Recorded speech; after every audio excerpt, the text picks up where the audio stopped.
Good morning. Today we are going to start next chapter of physics, units and measurement. So second chapter है ये आपका units and measurement.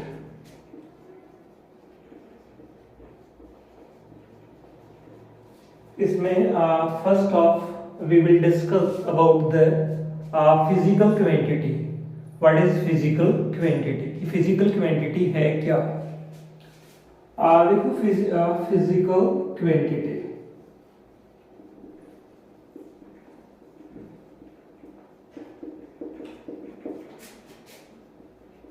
Physical quantities क्या है? वो quantity जिनको हम मेजर कर सकें। मेजर करना मतलब जिनको हम नाप सकें, जिनका हम मेजरमेंट कर सकें, उन क्वांटिटीज को हम क्या कहते हैं? Physical quantity.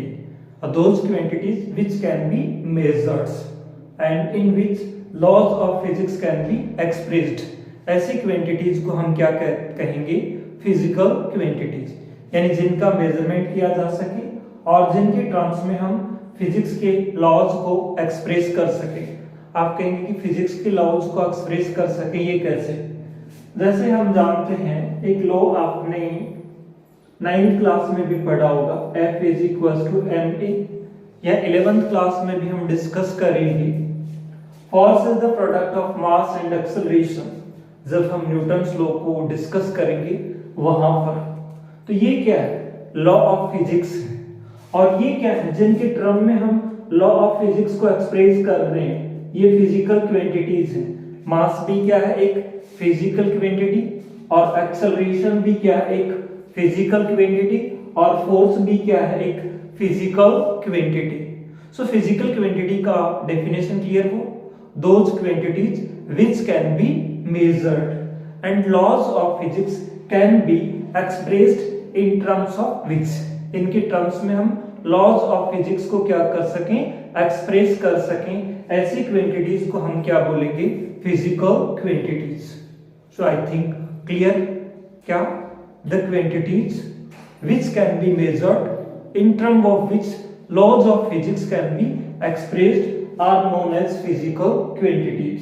जैसे देखिए ये फिजिकल क्वांटिटीज के एग्जांपल ही हैं। फोर्स, मास, एक्सेलरेशन, लेंथ, टाइम, ये सारी की सारी क्या है? फिजिकल क्वांटिटीज हैं। Okay, I think physical quantities clear हो गया। फिजिकल क्वांटिटीज के बाद में हम बात करें, फिजिकल क्वांटिटीज 2 टाइप की होती हैं, है ना? Types of physical quantities. तो फिजिकल क्वांटिटी को 2 टाइप्स में कैटेगराइज्ड किया गया है। One is the fundamental physical quantities and second one is the derived physical quantities. So बात आती है कि फंडामेंटल फिजिकल क्वांटिटीज क्या है? फंडामेंटल फिजिकल क्वांटिटीज वो होती हैं जो कि इंडिपेंडेंट हो, जिनको हम अदर फिजिकल क्वांटिटीज के टर्म्स में रिप्रेजेंट नहीं कर सकते हैं। ऐसे फिजिकल क्वांटिटीज को बोलते हैं फंडामेंटल फिजिकल क्वांटिटीज, यानी the quantities which are independent, जो कि इंडिपेंडेंट हो ऑन अदर फिजिकल क्वांटिटीज, जो बाकी फिजिकल क्वांटिटीज पर क्या हो? इंडिपेंडेंट हो। ऐसे फिजिकल क्वांटिटीज को हम बोलते हैं क्या? Fundamental physical quantities. यदि मैं बात करूं फंडामेंटल फिजिकल क्वांटिटीज की, तो क्या? Mass, length, time, temperature, mass, length, time, temperature, electric current, है ना? इलेक्ट्रिक करंट के बाद में आपका आ गया luminous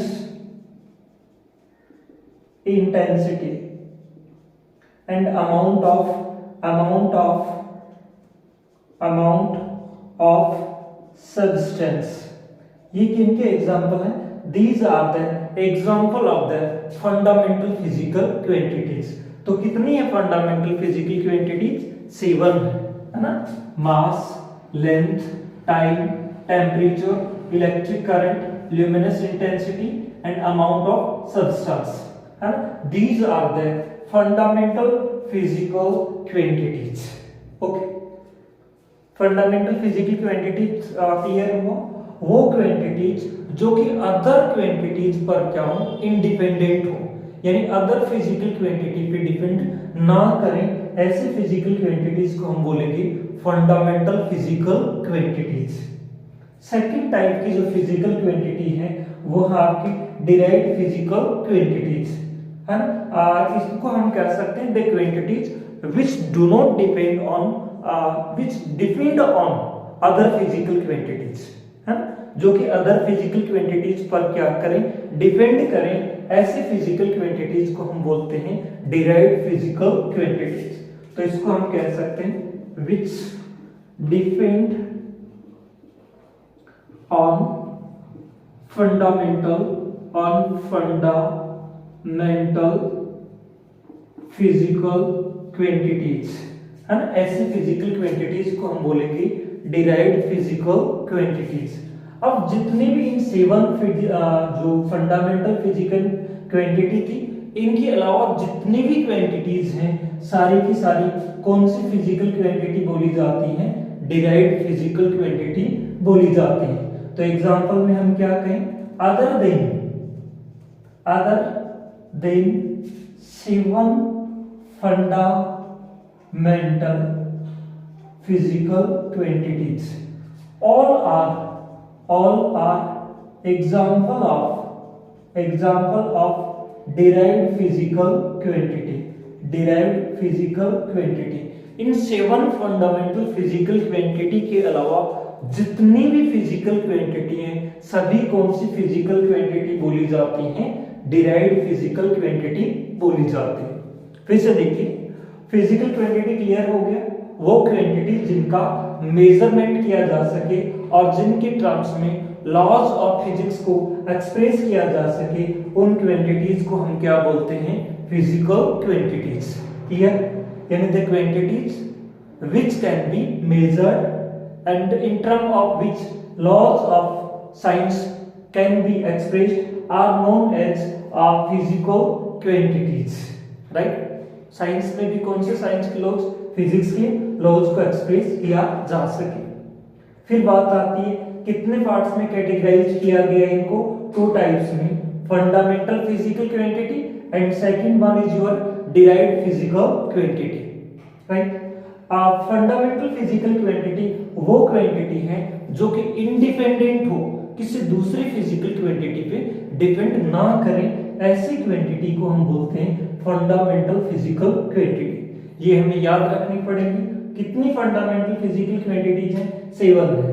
mass, length, time, temperature, electric current, luminous intensity and last one is the amount of substance.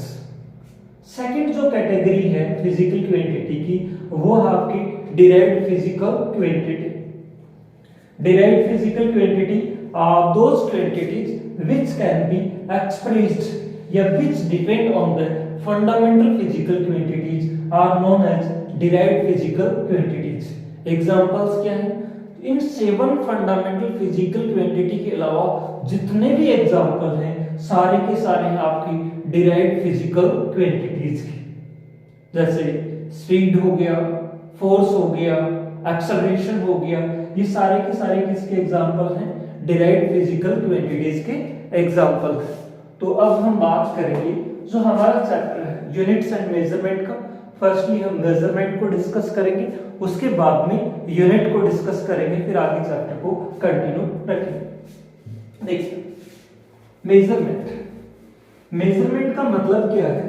Measurement का मतलब होता है किसी भी फिजिकल क्वांटिटी को एक स्टैंडर्ड अमाउंट के साथ में क्या करना? कंपेयर करना। आइए हम बात करते हैं मेजरमेंट की। मेजरमेंट है ना, मेजरमेंट एक तरह का प्रोसेस होता है जिसमें हम किसी भी फिजिकल क्वांटिटी को एक स्टैंडर्ड अमाउंट, उस फिजिकल क्वांटिटी का एक स्टैंडर्ड अमाउंट के साथ में क्या करते हैं, कंपेयर करते हैं। इस कंपेयर करने की प्रोसेस को हम क्या कहते हैं, मेजरमेंट कहते हैं। जैसे मैंने कहा मुझे इस बोर्ड का मेजरमेंट करना था। अब बोर्ड के मेजरमेंट करने के लिए बोर्ड की लेंथ मेजर करनी थी। यहां से यहां तक की जो लेंथ है उसको मैं मेजर करना चाह रहा था। तो मेजर करने के लिए मैंने स्टैंडर्ड अमाउंट ये चूज कर ली। इसकी जो लेंथ है उसको मैंने कह दिया 1 मार्कर। तो मैंने यहां से मेजर किया 1 मार्कर, 2 मार्कर, 3, 4, 5, 6 मार्कर। तो मैंने कहा इसकी लेंथ क्या है, 6 मार्कर है। तो मैं क्या कर रहा था, यहाँ एक स्टैंडर्ड अमाउंट ऑफ लेंथ था, उसके साथ में इस बोर्ड की लेंथ को क्या कर रहा था, कंपेयर कर रहा था। और इस कंपैरिजन के प्रोसेस को क्या बोला जाता है, मेजरमेंट बोला जाता है। फॉर एग्जांपल मानिए मुझे इसका मास मेजर करना, मास का मेजरमेंट करना चाहता हूं। तो मैंने क्या किया, इसके मास को स्टैंडर्ड अमाउंट मान लिया, और यदि इसका मास इसके मास का ट्वाइस है तो मैं कह दूंगा इसका जो मास है 2 मार्कर है। तो यहाँ इस मार्कर को मैंने क्या मान लिया, एक स्टैंडर्ड अमाउंट का मास मान लिया। बात समझ पा रहे हैं? फिर मैंने मेजरमेंट को हम क्या कहेंगे, मेजरमेंट में क्या एक प्रोसेस है जिसमें किसी भी फिजिकल क्वांटिटी को एक स्टैंडर्ड अमाउंट के साथ में क्या किया जाता है, कंपेयर किया जाता है। तो मेजरमेंट को हम किस तरह से डिफाइन कर सकते हैं, the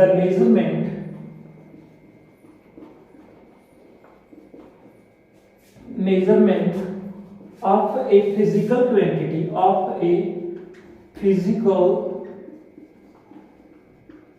quantity is the process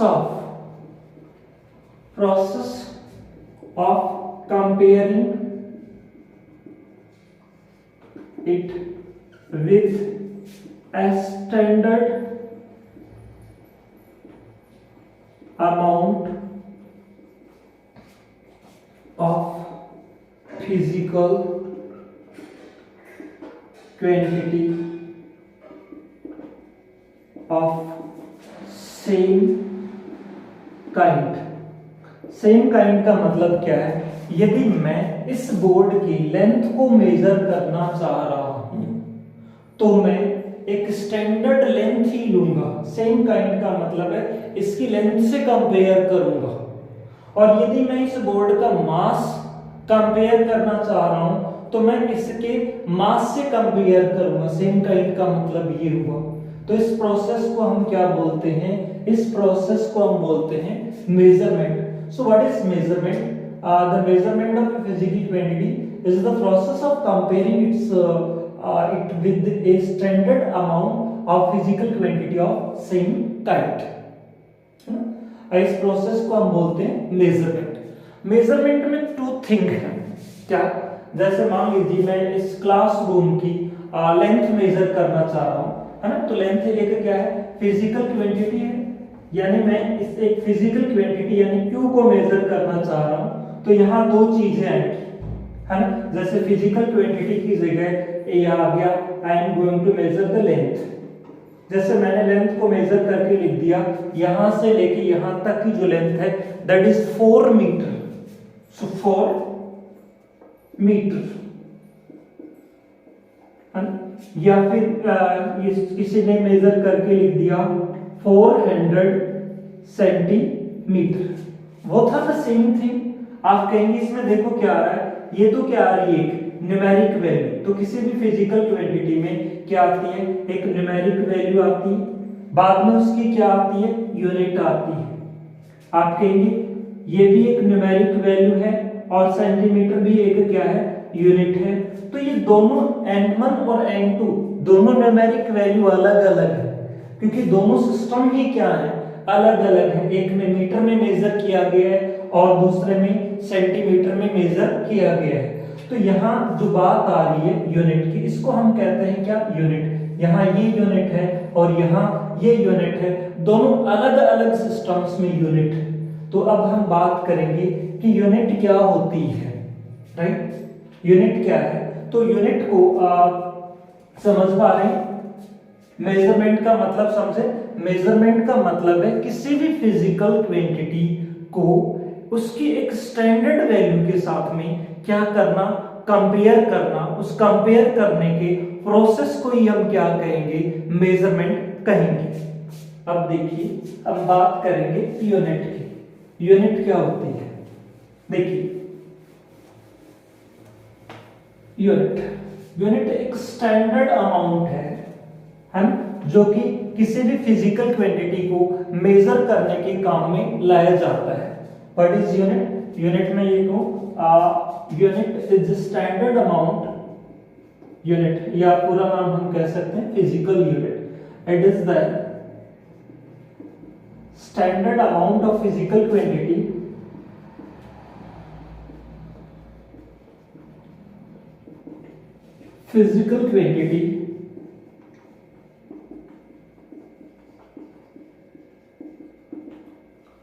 which is used for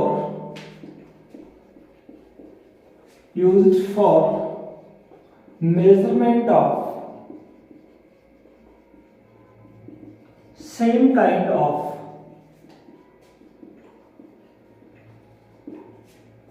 physical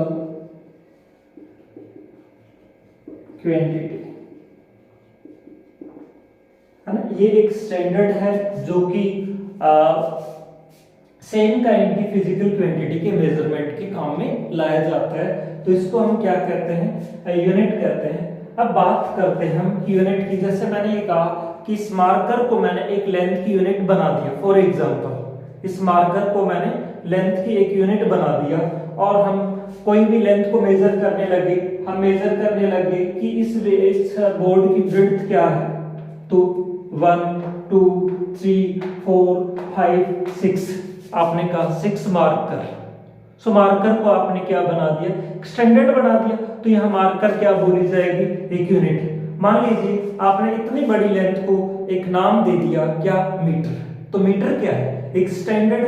हम यदि रूम को ये कंपेयर कर रहे हैं, यदि रूम की लेंथ इसकी डबल है तो हम कहेंगे 2 मीटर है। यदि रूम की लेंथ इस लेंथ का ट्वाइस है तो हम कहेंगे 2 मीटर है। और यदि इसका 4 टाइम है तो हम कहेंगे 4 मीटर है। सो यूनिट क्या है, एक स्टैंडर्ड है जो किसी भी फिजिकल क्वांटिटी के मेजरमेंट के काम में लाया जाता है, जबकि वो क्वांटिटी उसी काइंड की होनी चाहिए।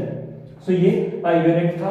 अब बात आती है एक अच्छी यूनिट में क्या क्या कैरेक्टरिस्टिक होनी चाहिए, उसकी डिजायरेबल कैरेक्टरिस्टिक क्या है ना, desirable characteristic of unit.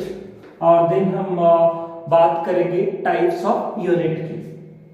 So desirable characteristic of unit, desirable characteristic of unit, यानी यूनिट की क्या क्या कैरेक्टरिस्टिक हमें चाहिए। Desirable characteristics of unit.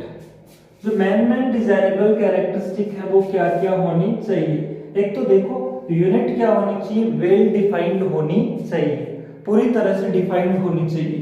जैसे मैंने मार्कर को एक लेंथ की यूनिट बना दिया, तो ये नहीं है कि एक मार्कर की जो साइज ये है और दूसरे मार्कर की साइज है वो अलग है। पहले से वो साइज क्या होनी चाहिए, डिफाइंड होनी चाहिए। तो जो भी यूनिट हम बना रहे हैं it should be well defined, it should be well defined, ये अच्छी तरह से डिफाइंड होनी चाहिए।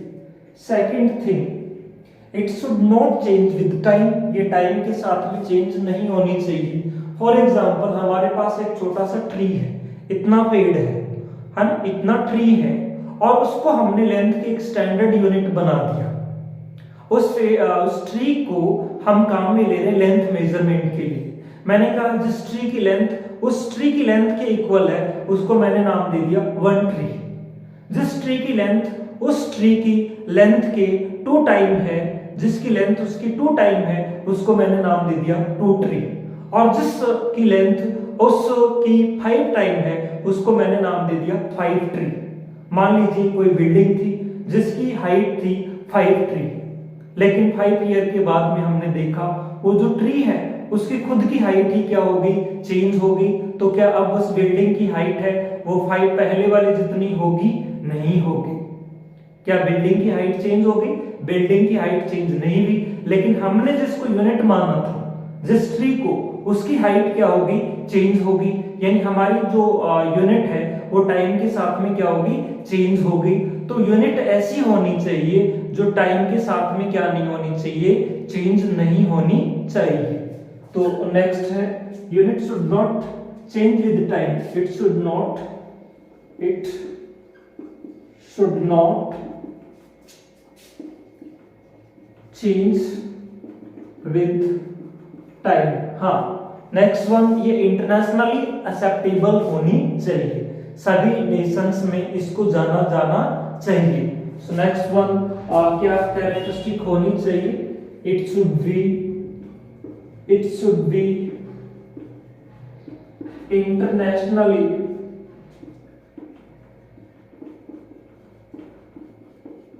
एक्सेप्टेबल।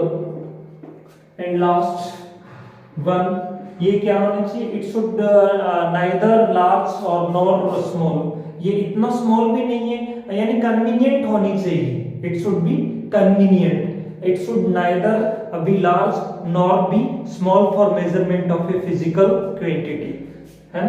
तो it should be convenient for measurement. So this should be the characteristic of a unit, desirable characteristic of a unit. Now हम बात करते हैं types of unit की। ये तो ध्यान रह जाएंगे। It should be well defined, it should not change with time, it should be internationally acceptable, it should be convenient। अब बात करते हैं हम units की टाइप। दो तरह के टाइप्स होते हैं, एक फंडामेंटल यूनिट और दूसरी होती है डिराइव्ड यूनिट। तो यूनिट की बात कर रहे हैं, fundamental units, types of unit, है ना। टाइप्स ऑफ यूनिट में फर्स्ट टाइप कौन सा आता है, फंडामेंटल यूनिट्स, या इसका दूसरा नाम बोल दिया जाता है बेस यूनिट्स भी कह देते हैं, है ना। यानी ये वो यूनिट हैं जिनको हम किसी दूसरी या और सिंपल यूनिट में एक्सप्रेस नहीं कर सकते हैं, है ना। The units which can not be expressed in terms of more simpler units, है ना। यूनिट्स जिनको हम और ज्यादा सिंपल यूनिट्स के फॉर्म में एक्सप्रेस नहीं कर सकते, ऐसे यूनिट्स को हम क्या बोलेंगे, fundamental units. Clear. Fundamental units वो होती हैं the units which can not expressed in term of more simpler units, है ना। फंडामेंटल यूनिट्स हैं वो क्या होती हैं, the units which can not be expressed in term of more simpler units. या फिर हम ये कह सकते हैं the units of fundamental physical quantities are known as fundamental units. Fundamental physical quantities की जो यूनिट हैं उनको ही हम क्या बोलेंगे, फंडामेंटल यूनिट्स बोलेंगे, है ना। फंडामेंटल यूनिट्स पे चलते हैं एक बार हम, जैसे फंडामेंटल यूनिट कौन कौन सी है। फंडामेंटल क्वांटिटीज के नाम मैं फिर से लिख रहा हूं, जैसे लेंथ, है ना, मास, टाइम,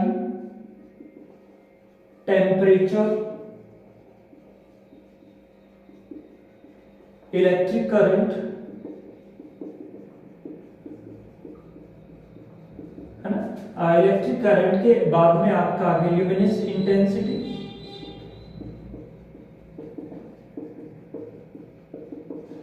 और क्वांटिटी ऑफ मैटर कह सकते हो या अमाउंट ऑफ सब्सटेंस।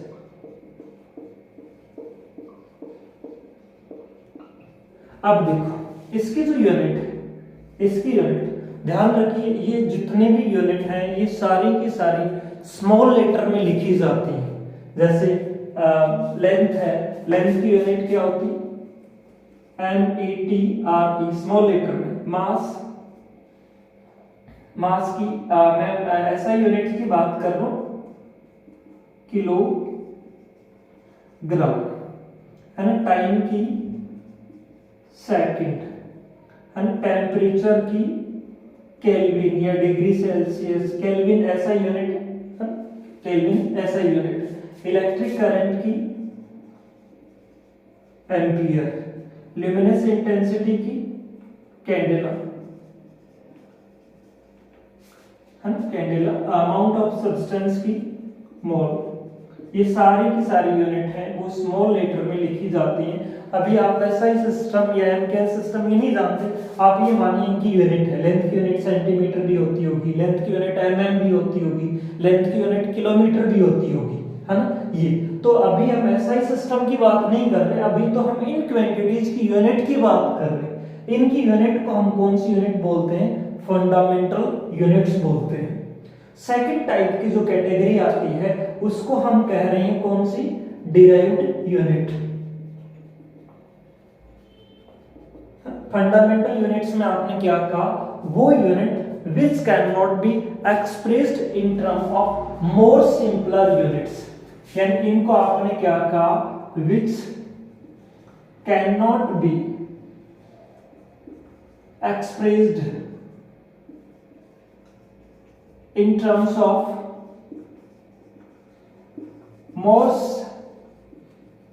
simple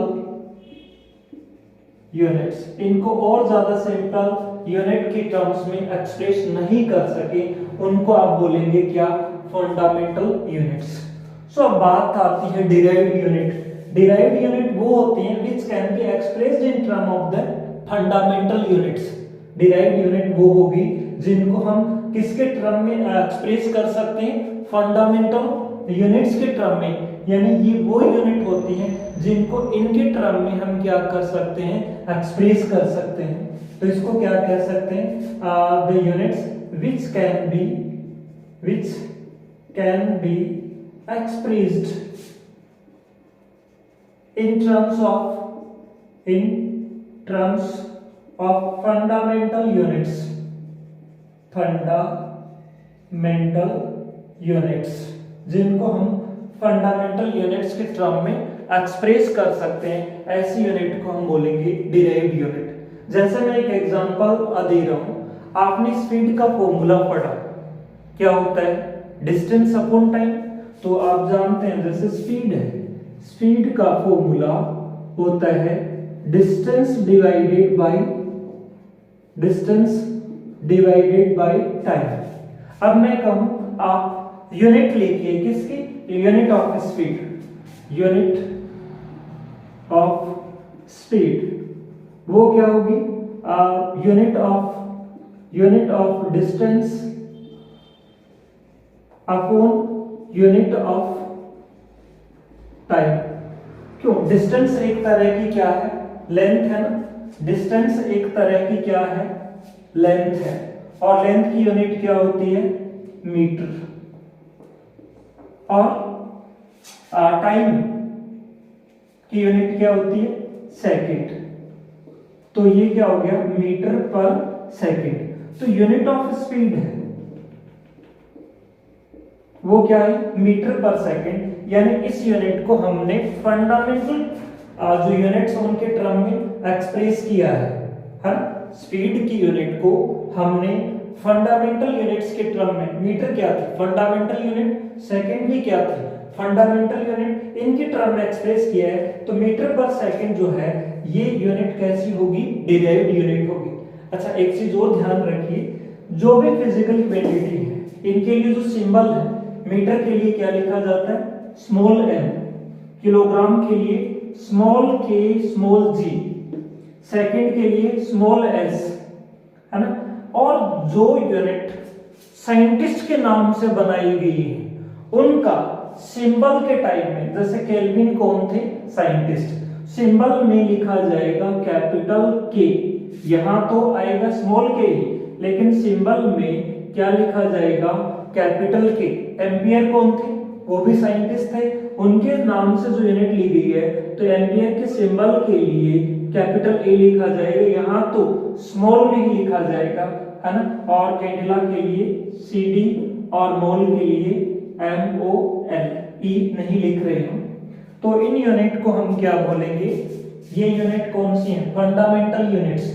और ये यूनिट क्या थी, metre per second is not fundamental unit because it can be expressed in term of the fundamental units. Metre और सेकंड दोनों क्या है, फंडामेंटल। तो मीटर पर सेकंड कौन सी यूनिट होगी, डिराइव्ड यूनिट हो गई। ये बात समझ गए। ये